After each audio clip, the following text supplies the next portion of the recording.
Hi everyone, welcome back. When we talk about the blues scale, we normally mean the minor version of it, but there's also a major version. Conveniently, it has all the same patterns, but the root notes are in a different place. If you don't already know the minor version of the blues scale, check out my last video. If you want a quick shortcut to find the major blues scale, all you do is you take the minor one and move it back 3 frets. So here's pattern 1.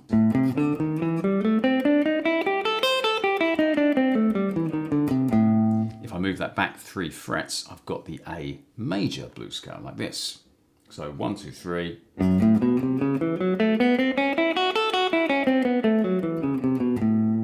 The difference is the root note is here where pinky lands, not where the first finger is. For a more thorough approach to learning the major blues scale, you can use root notes and chords as landmarks to help you find the different patterns. We use something called the CAGED method to do this. Now, I did a whole video about the CAGED method for finding the major scale shapes. I also did one about finding the minor pentatonic and major pentatonic, so check those out as well. So what is the major blues scale? Well, basically it's a major pentatonic scale with one extra note, a wrong note called a blue note. Now it's wrong because if you linger on it, it sounds wrong and it's out of key, but if you're passing through it, it gives you a little moment of tension which gives you the bluesy sound we're after. This is what the C blues scale looks like across the whole neck, and it's very daunting, so what we do instead is we break it up into 5 manageable patterns. Before we look at the scale patterns, here's a very quick bit of theory for you. The notes of the C major scale are C, D, E, F, G, A, B. The major pentatonic scale is the 5 safest notes. By safe, I mean the notes that can be played regardless of which major mode you may be playing with, whether it be Ionian, Lydian or Mixolydian. If those names are alien to you, feel free to have a look at my video on modes of the major scale. The major blues scale simply adds a note of tension to the major pentatonic scale, specifically a flattened third, which we'll call the blue note. Here are the triads in the key of C. Notice that there are 3 major chords, C, F and G, and we can use the C major blues scale, F major blues scale and G major blues scale in this key. Apart from the blue notes, all the notes belong to the key.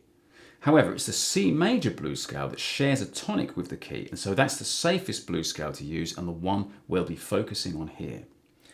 The chords we need to know to help find the C major blues scale are the C-shaped bar chord, the A-shaped bar chord, the G-shape, the E-shape and the D-shape bar chord. That spells out CAGED. Each of those chords has an associated blues scale pattern, major blues scale pattern that fits over it. Here's the pattern that fits over this chord.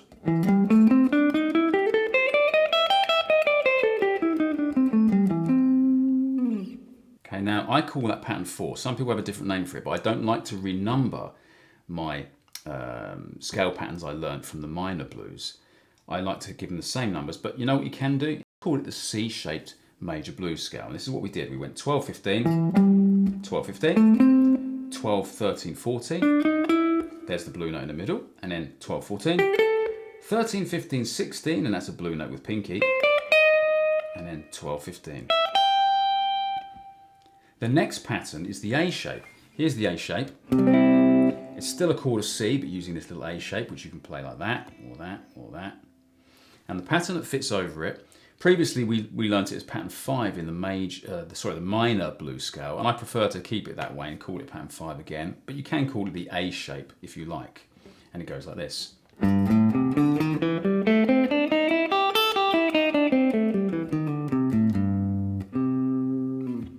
That was 3, 5, 3, 5, 6, there's the blue note, 2, 5, 2, 5, 3, 4, 5 with the blue note in the middle, 3, 5.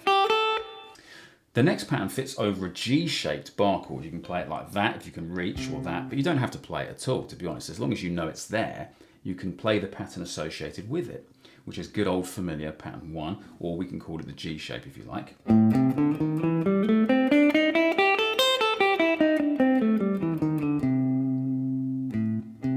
there's the root note. That was 5, 8, 5, 6, 7, 5, 7, 5, 7, 8, 5, 8, 5, 8. The next one fits over an E-shaped bar chord, and I call it pattern 2, but you can call it an E shape if you want. We've got this.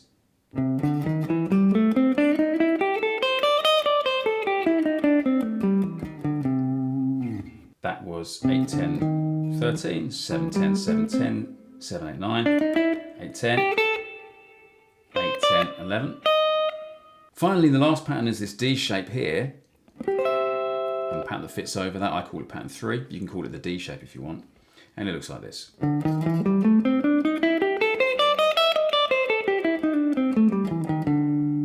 it goes 10, 11, 12 with the blue note in the middle. 10, 12, 10, 12, 13. There's the blue note.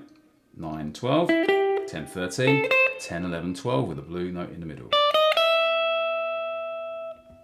Blue notes are great to pass through. You get a moment of tension, like this.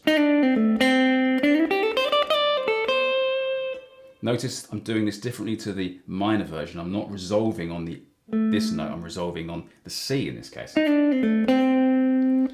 You don't have to pass through the notes. You can even start on them like this.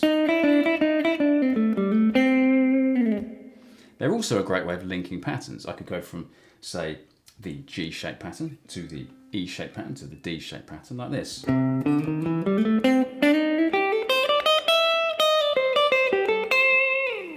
Now you may have noticed that these don't sound as bluesy as the minor version. The minor version is very familiar. Definitely blues. The major version is a bit more twee, a bit more major. But that's okay, it works, and you can even mix and match the two. Now what is great about this scale is you can use it to take very poppy, conventional chord progressions and make them sound a bit less predictable. So here is the predictable 1, 5, 6, 4 chord progression used in millions of pop songs, and I'm going to play C, G, A minor, F, all from the key of C.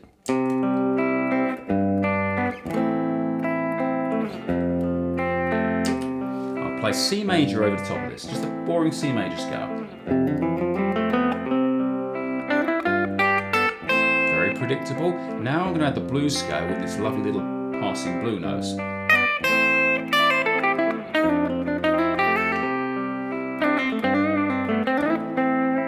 It makes things a little bit more interesting. Thanks for watching. If you want to click like and subscribe, your support is greatly appreciated and it encourages me to make more videos. Thanks and see you soon.